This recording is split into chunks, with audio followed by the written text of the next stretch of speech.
Gue denger-denger fans dari manhwa ini rame dan banyak di Indonesia. Jadi brace for impact, karena mungkin kalian gak akan suka sama review ini. Jadi inilah review gue terhadap maksud gue Solo Leveling.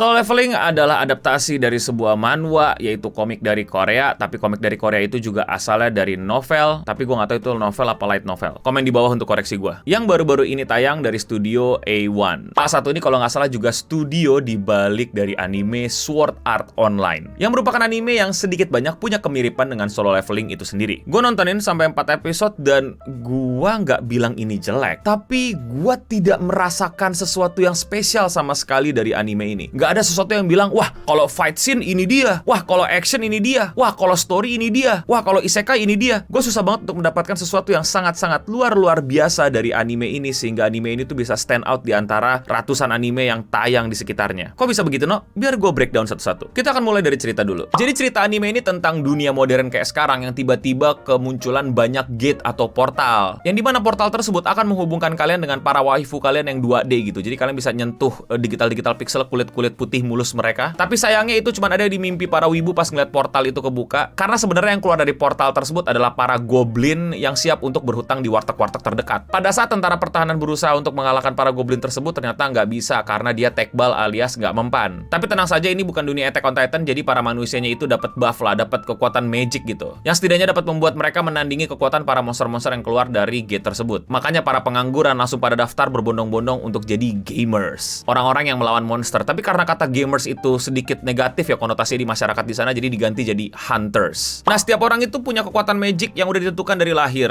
Ada kelas-kelasnya gitulah, C, D, E, A, S, SS, SSS, SSSR. Tapi protagonis kita yang namanya Kirito alias Sung itu adalah yang paling lemah di antara semua. Kenapa bisa begitu ya? Plot.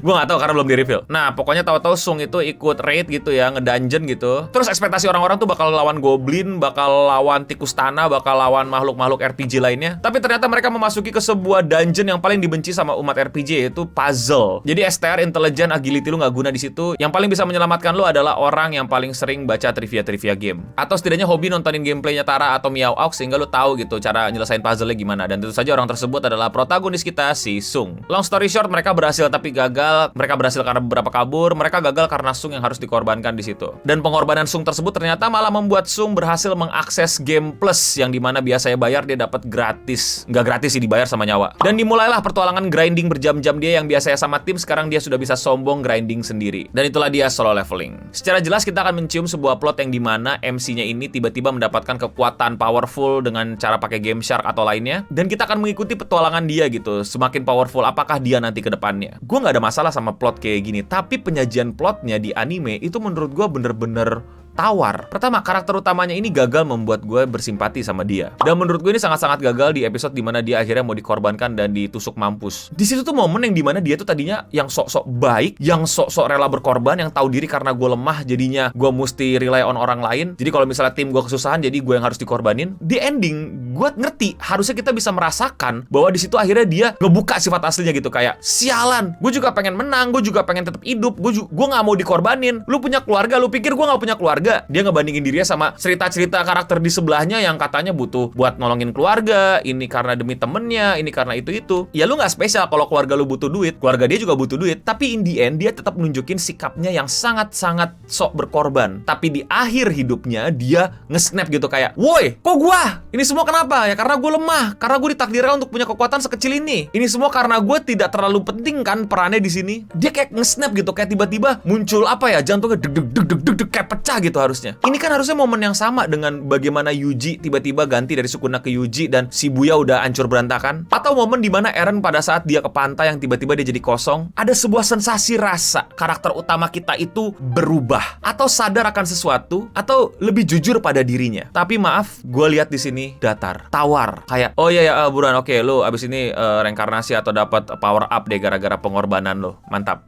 Gue awalnya cuma nonton animenya, nggak baca manhwanya, tapi gue penasaran apakah memang manhwa manhwanya juga segininya. Pas gue baca, enggak kok. Di manhwa itu kelihatan banget momentum dimana dia kayak nge-snapnya gitu loh. Walaupun ujung-ujungnya dia nggak jadi yang gila gitu, tapi tetap balik ke dirinya. Tapi ada momen snapnya yang berasa banget di panel-panelnya. Tapi di anime kayak, oh ya udah. Gue nggak tahu apakah gue doang, apa kalian juga merasakan perasaan yang sama. Apakah jelek? Enggak, tapi lebih ke biasa aja. Penganimasian, maaf ya kalau gue bilang ditipu sama openingnya, pencahayaannya, desain karakternya, warnanya itu kayak wow, luar biasa sekali. Tapi pada saat kita masuk ke episode kayak tawar. Gue nggak mau menilai anime hanya dari action scene-nya, tapi ini anime action yang dimana gue harus menilai. Bukan menilai itu doang, tapi harus menilai. Actionnya di sini buat gue ya biasa lagi aja juga. Tiba-tiba ada garis cepet-cepet, karakter nge-slide ke sini, terus partinya pada kerja itu buset dah. Kayak nonton anime era 2010-an gitu, kayak emang masih mau kayak gini gitu. Tapi mesti gue akui ya, di beberapa tempat itu facial expression-nya itu bener-bener berasa kayak kecapeannya, ketakutannya, shock-nya itu enak. Tapi di beberapa tempat juga tiba-tiba ekspresinya cuman kayak oke, dibikin orang shock aja. Kayak yang di dungeon tuh yang tiba-tiba ada kepotong orang terus kayak gitu. Bukannya kayak gitu loh. Gimana ya gue jelasinnya ya? Ya gitu lah, lu nonton dah, pasti lu ngerti maksud gue. Pada saat dia nge-raid serigala-serigala itu pun juga bener-bener kayak apa ya, animasi ngambil senjatanya doang kali ya, yang kayak oh oke gitu loh. Tapi selebihnya ya garis potongan putih, abis itu kebelah. Bahkan yang adegan dia bisa sedikit akrobatik pun terlihatnya jadi aneh gitu. Iya, gue tahu mungkin diharapkan bahwa orang ini masih nggak sadar kalau dia itu seakrobatik itu, tapi jatuhnya jadi kayak orang pura-pura nggak tahu kalau dia bisa akrobatik. Oh ya, ada satu hal yang secara pendireksian gitu ya, secara penyutradaraan tuh buat gue sangat aneh. Kita balik lagi ke adegan dungeon yang pas lagi intens-intens, tiba-tiba di-cut sama adegan adik ceweknya sekolah, terus ketemu sama temennya. Pertama, itu aja udah mengganggu, tapi oke lah, emang dia mau menceritakan adiknya dulu nih, karena mungkin akan menambahkan sesuatu ke apa ya, intensitas yang lagi terbangun banget nih di apa keributan di dungeon. Tapi ternyata nggak, cuman temenan ngobrol gitu kayak abang lu hunternya? Iya. Oh, what? Lo silahkan belain di komen, ya gini itu kan buat kasih tau bang kalau dia punya adik. Gue udah tahu dia punya adik. Nambahin adegan adiknya sekolah tidak membuat adegannya menjadi makin sedih, malah membuat kita bingung. Dan gue pikir bakal dipanjangin gitu untuk nunjukin kesedihannya, bagaimana adiknya berharap kakaknya menang, bagaimana adiknya berharap kakaknya pulang bawa duit. Enggak, kita langsung balik aja ke kerusuhan dungeon itu. Lah, balik lagi ke segi penceritaan dan directing ya, gue agak sangat menyayangkan bahwa mereka tidak menggunakan sebuah animasi yang cukup simple gitu. Kayak 3D pixel atau 2D pixel untuk menjelaskan dunianya gitu. Kayak, oh ini senjata, oh ini magicnya, oh ini currency-nya ini bisa jadi duit, nanti orang tuh bisa awakening. Padahal mereka udah nunjukin dikit, tapi jadi kayak, apa ya, jadi kayak gambar ke bawah gitu doang loh. Ini badan manusia terus dikebawahin gitu. Kayak, kenapa nggak pakai 2D gitu aja gitu. Kayak One Piece kalau ngejelasin awal-awal, ini krunya lagi di mana aja gitu. Nggak harus 2D, nggak harus yang cibi-cibi, tapi ngerti gak sih poin gue? Agak sangat disayangkan kalau menjelaskan dunia itu dari dialog. Padahal ini adalah media visual, yang dimana sudah banyak anime, bahkan media kartun lainnya, yang menjelaskan sesuatu itu walaupun ada dialog ya, tapi ada visualisasinya yang lebih menjelaskan tanpa harus nunjukin dunianya kalau nggak mau ke spoiler atau nggak mau terlalu apa ya, dibuka-buka lah rahasia-rahasianya nanti gitu. Oh kita mau nunjukin dunianya, jangan nanti ketahuan bentuk dunianya, ya udah kita pakai gambar-gambar di game gitu untuk menjelaskannya. Kan biasanya begitu, ngerti kan maksud gue? Jadi dialog antara si pemimpin asosiasinya itu yang mukanya ini sama yang dia tiba-tiba pidato dipakai proyektor itu kayak gak menambah apapun. Kayak oh iya, ya karena pertama gue udah ngerti dunia gaming gitu, dunia gaming RPG. Dan yang kedua, gue yakin buat orang awam akan lebih seru ketika dijelasinnya pakai gambar-gambar pixel atau gambar-gambar chibi atau gimana lah teknik lainnya yang membuat visualisasinya itu lebih jelas. Ke orang yang udah tahu tidak menambah informasi, ke orang yang belum tahu nggak dapat gambaran informasi. Dan karakter-karakter lainnya ya, mungkin masih 4 episode atau apa gue nggak tahu, tapi bener-bener kayak nggak ada satupun karakter yang wah gue pengen coba ikutin nih jalan karakter si ini. Bahkan si cewek yang jelas-jelas bakal jadi pacar jodoh atau love interest dari Sung ini, siapa yang nama tuh cewek ya? Jihyo ya? Ya itulah pokoknya, gue lupa saking ya kayak nggak tahu ya, nggak menarik. Adeknya dan teman adeknya ya udah cewek yang tiba-tiba top notch, pemimpin asosiasi, terus salah satu guild yang guild nggak sih disebutnya di sana, atau salah satu agency gitu, kayak ya udah. Dan sekali lagi gue nggak bilang ini jelek, gue bilang ini mid. Kalau lu bilang wah lu ngebandingin actionnya sama Jujutsu Kaisen segala macam, enggak. Gue nggak berharap orang-orang tereksploitasi dan kerja sampai di kondisi yang sangat tidak menyehatkan untuk membuat animasi jadi sangat bagus. Otak gue dari tadi membandingkannya dengan dua, yaitu Sword Art Online dan Shangri-La Frontier. Yang dimana buat gue secara genre, secara tipe, secara plot itu yang kita tahu mirip-mirip banget gitu. Jadi gue nggak bandingin visualnya, ceritanya, apapun itunya dengan Jujutsu Kaisen, enggak. Tapi gue akan tetap lanjut nonton karena ini nggak yang bikin pusing kepala, nggak yang bikin jadi malesin atau gimana. Kayak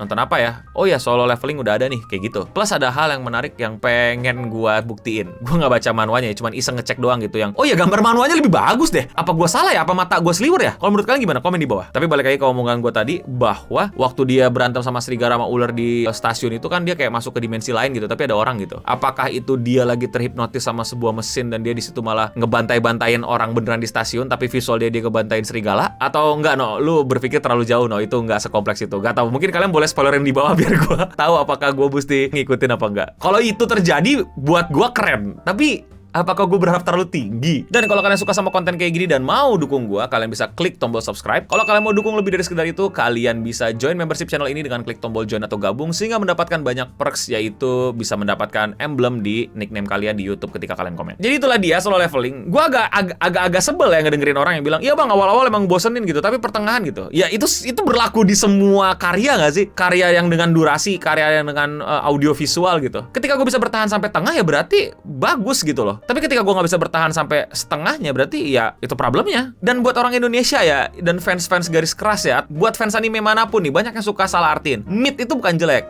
Mid itu medicore, middle nggak sih? Tapi medicore yang paling penting gitu. Average, biasa aja, nggak spesial, nggak bagus banget, tapi nggak jelek juga. 6 atau 7 gitulah, tapi ya nggak 4, ya tetap aja silakan aja kalian mau ngamuk-ngamuk di kolom komentar di bawah. Dan itulah dia review Solo Leveling di Radio Singham. Silakan komen di bawah juga kira-kira anime apa yang lagi tayang yang perlu gue tonton dan gue review. Tapi gue lagi di Jepang, tak ada subtitlenya eta ya gimana ya? Gue nemenin pamit undur diri untuk kita semua. Stay clean and sound.